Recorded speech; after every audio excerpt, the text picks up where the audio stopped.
সৈয়দনা আদম পৃথিবীতে আসলেন, এসে থাকতে শুরু করলেন। দিন গড়িয়ে রাত আসে, মাস গড়িয়ে বছর আসে, বছর যায় বছর আসে। ঠিক 940 বছর পর মালাকুল মাউত আদম আলাইহিস সালামের কাছে আসলেন। বললেন, আনা মালাকুল মাউত উকিলা বিকুম, আপনাদের জন্য আল্লাহ আমাকে বানিয়েছে রূহ কবজ করতে। ও আদম, আবুল বাশার, পৃথিবীর প্রথম মানব, প্রথম নবী, আপনার সময় শেষ, রেডি হন। কি হন? খেলা শুরু হবে, এখনই রূহ কবজ করে নিয়ে যাব। সৈয়দনা আদম বলে, এখন আসছো কেন? আমার আরো 60 বছর বাকি আছে। মালাকুল মাউত বলে, না, আপনি রূহের জগতে আল্লাহর কাছে আপনার সন্তান দাউদকে কয় বছর দিয়েছিলেন? 60 বছর। এজন্য 940 বছর আপনার জন্য লেখা। আমি এখন আপনার রূহ কবজ করতে চাই। সৈয়দনা আদম বলে, আমি মানি না, আমি কাউরে দেই নাই। 60 বছর আমি দেই নাই, আমি আরো বাঁচবো, আমি আরো বাঁচবো, 60 বছর আমি বাঁচবো, আমি দেইতেই নাই। মিয়া যাও। মালাকুল মাউত আল্লাহর যে বলে, আল্লাহ দেয় নাই বলে, আসলে ভুলে গেছে। আসলে আফাতুল ইলমি আন নিসিয়ান, মানুষ ভুলে যায়, মানুষ বড্ড ভুলে যায়। আমরা অনেক সময় খাইয়াও কই খাই নাই। অনেক কিছু আপনি দিছিলেন কিন্তু ভুলে যাই, গলার নিচ দিয়ে নামার পরে কই তুমি কিচ্ছু দেও নাই। আছে না নাই? নাসিয়া আদম ফানাসিয়া বানু, আদম আলাইহিস সালাম ভুলে গেছেন, তাই আমরাও ভুল করি, ঠিক কি না? এজন্য আমাদের নেতারাও বলে এটা দেব ওটা দেব, নির্বাচনের পর সব ভুলে যায়। আছে না নাই? ওই যে আদম আলাইহিস সালাম ভুলছে, আমরাও ভুলে যাই। ওনাদের দোষ কি? ভুলে যায়, বেমালুম ভুলে যায়। আল্লাহ বললেন, মালাকুল মাউত আর জোরাজুরি করো না। 940 নয়, ঠিক 1000 বছর পরে আদমের কাছে যাবা। আমি আমার আদমের ভাগ্যে এই জিনিসটাই রেখে দিয়েছিলাম রে মালাকুল মাউত। আমি আগ থেকে এটাই রেখেছি, আমি জানতাম সে ভুলে যাবে। চিল্লায় এখন সুবহানাল্লাহ। তার মানে পৃথিবীর সবচাইতে লম্বা মানুষ, 60 হাত লম্বা, এত শক্তিশালী আদম আলাইহিস সালাম শ্রীলঙ্কাতে প্রথম নেমেছিলেন। এক লাফ দিলে আধা মাইল চলে যাইতেন। সুবহানাল্লাহ। কি লম্বা মানুষ! আদম আলাইহিস সালাম চলে গেলেন, ওনার পরের নবী ইদ্রিস আলাইহিস সালাম, উনি মরে নাই। ইদ্রিস আলাইহিস সালাম মরছে, কে বলছে? উনিও মরেছেন। তবে ওনার মৃত্যুর আজীব এক ঘটনা আছে, অনেক লম্বা কথা। এক ফেরেশতার সাথে ওনার বন্ধুত্ব হয়েছিল, বলেছিলেন আমি আকাশ দেখতে চাই, আল্লাহর কাছে অনুমতি চাই। আল্লাহ বলল, ঠিক আছে, ইদ্রিসকে আকাশে ঘুরাও। প্রথম আকাশে ঘুরলেন, দ্বিতীয় আকাশে ঘুরলেন, তৃতীয় আকাশে ঘুরলেন, চতুর্থ আকাশে ঘুরলেন। ইন দ্য মিন টাইম চতুর্থ আসমানে মালাকুল মাউত পৃথিবীর দিকে নেমে আসছিল। ওই ফেরেশতা বলে, মালাকুল মাউত আপনি কই যান? মালাকুল মাউত বলে, একটু আগে আল্লাহ ফরমান জারি করেছে, চতুর্থ আসমানে আমার নবী ইদ্রিসের রূহ কবজ করো। সুবহানাল্লাহ। আমি বললাম, আল্লাহ আপনার পাঠানো নবী সৈয়দনা ইদ্রিস থাকে দুনিয়ায়, চতুর্থ আসমানে পামু কই? আল্লাহ কয়, কথা নাই, দৌড় দে। আমি দৌড় দিলাম, এসে দেখি ইদ্রিস আলাইহিস সালাম এখানে রেডি। সুবহানাল্লাহ। ওয়া রাফা'নাহু মাকানান আলিয়্যা। ইদ্রিস আলাইহিস সালামের রূহ কবজ দুনিয়ায় হয় নাই, চতুর্থ আকাশের মধ্যে হয়েছে। একটু চিৎকার করে পড়বেন সুবহানাল্লাহ। এরপরে সুলাইমান আলাইহিস সালাম, উনি তো মরে নাই। মরছে? উনি জিন চালাইতো, উনিও মরবে? শক্তিশালী একজন নবী ছিল। উনি মালাকুল মাউতকে বলেছিলেন, মালাকুল মাউত আমার মৃত্যুর সুয়াইয়া, সামান্য কিছু আগে আমারে বইলো, আমার একটা কাজ আছে। মালাকুল মাউত মৃত্যুর কিছু সময় আগে এসে বলল, সুলাইমান টাইম ইজ আপ, সময় শেষ, অল্প কিছু সময় বাকি, কি করবেন করেন। সাইয়েদনা সুলাইমান জিনদেরকে ডাকলো, ও জিনেরা, বিশাল একটা প্রজেক্ট আছে, প্রজেক্টে কাজ শুরু করো। আর কিছু জিনকে বলল, চারদিকে গ্লাস ফিটিং করা একটা রুম বানাও। সাইয়েদনা সুলাইমান আলাইহিস সালাম গ্লাস ফিটিং করা রুমের ভেতরে ঢুকলেন। এই রুমে ঢুকার দরজা নাই, হাতে একটা লাঠি নিলেন। কি নিলেন? লাঠির মধ্যে ভর করে দাঁড়িয়ে রইলেন আর জিনদের দিকে তাকিয়ে রইলেন। জিনেরা এত বদমাশ ছিল, সাইয়েদনা সুলাইমান দাঁড়িয়ে না থাকলে কাজ করতো না। ছিল ফাঁকিবাজ। কি ছিল? দাঁড়ায় না থাকলে আজও লোকজন কাজ করতে চায় না, ঠিক কিনা? মালিক দাঁড়ায় থাকলে ঠিকই কাজ হয়ে যায়। সুলাইমান আলাইহিস সালাম লাঠির মধ্যে ভর দিয়ে দাঁড়িয়ে রইলেন আর বললেন, কাজ করো। জিনেরাও কাজ শুরু করলো। ওদিকে মালাকুল মাউত এসে বলো, সুলাইমান সময় তো শেষ। সুলাইমান বলে, সমস্যা নাই, রূহ কবজ করে। উনি লাঠির মধ্যে ভর দিয়ে দাঁড়িয়ে রইলেন। গ্লাস ফিটিং করা রুমের ভিতরে কোরআন সাক্ষী। মালাকুল মাউত ওইভাবে লাঠিতে ভর দেওয়া অবস্থায়, দাঁড়ানো অবস্থায় সাইয়েদনা সুলাইমান আলাইহিস সালামের রূহ কবজ করে নিলেন।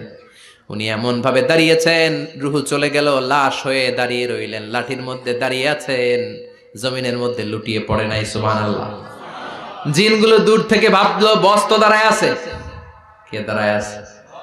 জিনেরা মনে করছে বস দাঁড়ায় আছে, কাজ করতেই হবে। করতে করতে পুরা প্রজেক্টের কাজ শেষ। ইন দ্য মিন টাইম ঝিঝি পোকা, উই পোকা, যেই পোকা কাঠ খেয়ে ফেলে, এই কাঠ খাওয়ার পোকা সুলাইমান আলাইহিস সালাম লাঠির ভেতরে ঢুকে লাঠিও খেয়ে ফেলেছে। সাইয়েদনা সুলাইমান আলাইহিস সালাম ধপাস করে জমিনে পড়েছে। আর জিনেরা কয় হায় হায়, খালি খালি কাম করছে এতদিন। সুবহানাল্লাহ কইবেন না? সুলাইমান আলাইহিস সালাম বাঁচতে পারে নাই, চলে গেল। মুসা আলাইহিস সালাম মরছে? উনি মরবে কেন? উনি তো খালি মারে। মরছে? এক থাপ্পড়ে ফেরাউনের বাবুর্চি নাই। মুখের আগে হাত চলতে কয়েকজন, এর মধ্যে মুসা আলাইহিস সালাম আছে না নাই? মালাকুল মাউত মানুষের আকৃতিতে অনুমতি না নিয়ে ঘরের ভেতরে ঢুকে গেল। ঢুকে বলে আনা মালাকুল মাউত, আমি মৃত্যুর ফেরেশতা। তো কি চাও? জিতু আন আকবাদা রূহাক, আপনার রূহ কবজ করতে আসছি। কিন্তু মুসা আলাইহিস সালাম দেখতেছেন দিব্য একজন মানুষ, কি দেখে? আবার সালাম দেয় নাই, অনুমতি নিয়েও ঢুকে নাই। অমিয়া অনুমতি নিয়ে ঘরে ঢোকার দরকার আছে না নাই? মুসা আলাইহিস সালামের মেজাজ বড় গরম। উনি বললেন কি করবি? কয় আপনারে মারবো। কয় এদিকে আয়। মালাকুল মাউত মনে মনে ভাবে এতদিন সব মানুষগুলো আমারে দেখলে দিত দৌড়, আজকে মনে হয় আমারে দিতে হবে দৌড়। এক পা গায়ে দুই পা পেছায় সাহস করে সামনে গেলেন। আবার মুসা আলাইহিস সালাম দিলেন এরকম থাপ্পড়। ফাসাক্কাহু ফাফাকু আইনা, বুখারীর বর্ণনা, এক থাপ্পড়ে চোখ নাই। ঠিকই মালাকুল মাউত দৌড়, এক দৌড়ে আল্লাহর কাছে। আল্লাহ বললেন রাখো, এটা মুসা আলাইহিস সালাম, তার মেজাজ বড্ড গরম, আমাকে কথা বলতে হবে। আল্লাহ বললেন মুসা, বুখারীর বর্ণনা, গরুর পিঠের উপর হাত রেখে দাও। রাখা হলো। তোমার হাতের নিচে গরুর যত পশম, প্রত্যেক পশমের বিনিময়ে এক এক বছর করে হায়াত বাড়িয়ে দিলাম। মুসা আলাইহিস সালাম অনেক চালাক নবী। উনি বললেন আল্লাহ, আমার হাতের নিচে যদি গরুর 2000 পশম থাকে, তার মানে 2000 বছর হায়াত বাড়িয়ে দিলেন, কিন্তু এক্সট্রা হায়াত যখন শেষ হয়ে যাবে এরপরে কি হবে? আগে ওইটা বলেন। আল্লাহ বললেন সুম্মাল মাউত, তারপরে তো মুসা মরতেই হবে, আসতেই হবে। সাইয়েদনা মুসা আলাইহিস সালাম বললেন ফাল আনা, তাহলে আর দেরির দরকার নাই, এখনই আমি আপনার কাছে চলে যেতে চাই। মালাকুল মাউত মুসা আলাইহিস সালামের রূহ নিয়ে উড়াল দিলেন। সুবহানাল্লাহ। বাঁচতে পারছে? বিশ্বনবী মরে নাই, উনি ইন্তেকাল করেছেন। চিল্লায় এখন ঠিক কিনা? ইন্তেকালের আগে বিশ্বনবী প্রচন্ড অসুস্থ হলেন। মা আয়েশারে ডেকে বললেন, আয়েশা মনে হয় আমি বাঁচবো না। ওই যে খায়বার বিজয়ের দিন, খায়বার দুর্গ বিজয় করার পরে এক ইহুদি মহিলা আমার দাওয়াত দিয়েছিল। ওই দাওয়াত খেতে যাওয়ার পরে গোশতের মধ্যে বিষ মাখানো হয়েছিল রে আয়েশা। ওই বিষ মাখানো খাসির গোশত খেয়ে যে ব্যথা আমার পেটে উঠেছিল, আজ আবার সেই ব্যথা উঠেছে। বিশ্ব নবী ওই বিষ খাওয়ানো গোশতের কারণে ইন্তেকাল করেছেন। তার মানে বিশ্ব নবী শাহীদ। জামা আল্লাহু বাইনান নবুওয়া ওয়াশ শাহাদা, আল্লাহ বিশ্ব নবীকে শুধু নবী বানায় নাই, শহীদ হিসেবে কবুল করেছে। সুবহানাল্লাহ কইবেন না? প্রচন্ড অসুস্থ, উনি ছাড়া মসজিদে নববীতে কেউ ইমামতি করার সাহস পায় না। বিশ্বনবী বললেন আবু বকর তুমি যাও, আবু বকরও যায় না। বিশ্বনবী বললেন পানি আনো। বিশ্বনবী পানি দিয়ে ওযু করলেন। ওযু করে কয়েকজন সাহাবীকে ধরে উঠতে চাইলেন, আবার ধপাস করে বেহুশ হয়ে পড়ে যায়। বিশ্বনবী উঠতে পারে না। আবার বললেন ঠান্ডা পানি আনো। পানির ভেতরে বিশ্বনবী 2 হাত ঢুকিয়ে দিয়ে ঠান্ডা ভিজা হাত দিয়ে চেহারার মধ্যে মাসে করলেন আর বললেন ইন্নালিল মাউতিলা সাকারাত, হায়রে মৃত্যুর কি যন্ত্রণা, হায়রে মৃত্যুর যে কি কষ্ট। ও মিয়া, বিশ্বনবী যদি মৃত্যুর কষ্টে কাতরায়, আমাদের অবস্থা কি? আমাদের নসিবে কি আছে? আল্লাহ তুমি বাঁচাও, পড়ে না আমি। বিশ্বনবী কাঁদছেন, সাহাবারা একের পর এক দেখতে আসে, কান্নার রোল পড়ে গেল চারদিকে।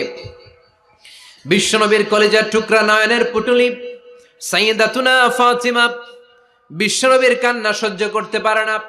বিশ্বনবীকে ধরে ফাতিমা, সাইয়্যিদাতুনা ফাতিমা বিলাপ করা শুরু করে দিলেন, চিৎকার দিয়ে কান্নাকাটি শুরু করে দিলেন আর বললেন ওয়া কুরবাবা, ওয়া কুরবাবা, হায় হায় আমার বাবার কি কষ্ট, আহা আমার বাবার কি কষ্ট হচ্ছে। বিশ্বনবী বললেন ফাতেমা তুমি কেঁদো না, আমার কষ্ট আজকের পরে আর থাকবে না, আজকে তোর বাবার সব কষ্ট বন্ধ হয়ে যাবে। কি যেন কানে কানে বললেন, ফাতেমা আরো কেঁদে দিল। আবার কানে কানে কি যেন বললেন, ফাতেমা হেসে দিল। বিশ্বনবীর ইন্তেকালের অনেক পর মা আয়েশার কাছে ফাতেমা বললেন, আমি যখন প্রথমে কেঁদেছিলাম আব্বা বলেছিল আমি আর বাঁচব না রে ফাতেমা। আবার কানে কানে একটা কথা বলার পরে হেসেছিলাম, আব্বা বলেছিল আমার পরে আমার পরিবার বর্গের মধ্য থেকে সর্বপ্রথম তোমার সাথে আমার দেখা হয়ে যাবে রে ফাতেমা। অল্প কয়েক মাসের ব্যবধানে সাইয়েদাতুনা ফাতেমা উনিও ইন্তেকাল করলেন। বিশ্বনবী শোয়া থেকে উঠতে পারে না। এক সাহাবীকে দেখলেন মেসওয়াক করছে। বিশ্বনবী মেসওয়াকের দিকে তাকিয়ে রইলেন। বিশ্বনবীর নিথর দেহটা পড়ে আছে। আয়েশারা যে বলবে আয়েশা মেসওয়াক দাও, বলতে পারে না। মা আয়েশা বুঝতে পেরে মেসওয়াক আনলেন, বিশ্বনবীকে মেসওয়াক করিয়ে দিলেন। এবার বিশ্বনবী বললেন, ও আবু বকর শোনো, আল্লাহ আমাকে অপশন দিয়েছে। কি দিয়েছে? আল্লাহ বলেছে নবী আজীবন থাকতে চাইলে থাকেন, আর আসতে চাইলে চলে আসেন। আমি থাকতে না চেয়ে আল্লাহর কাছে চলে যাওয়ার ইচ্ছা করলাম। সাইয়েদনা আবু বকর কান্না জুড়ে দিলেন। বিশ্বনবী বললেন, আসসালাত আসসালাত, ও আমার উম্মতেরা নামাজ তরক করো না। ইন্তেকালের আগে বললেন নামাজ ছেড়ে দিও না। আর বললেন ওয়ামা মালাকাত আইমানুকুম, তোমাদের অধীনস্থ কর্মচারীদের সাথে খারাপ আচরণ করো না। ঘাম শুকানোর আগে পয়সা দিয়ে দিও। আর হাত দুটো উঁচু করে বললেন আল্লাহুম্মা ইলার রাফিকিল আলা, ও আল্লাহ আমি আপনার কাছে যেতে চাই। এই কথাটা বলে বিশ্বনবীর হাত দুইটা ধপাস করে জমিনে পড়ে গেল। বিশ্বনবীও চলে গেলেন। থাকতে পেরেছে কেউ?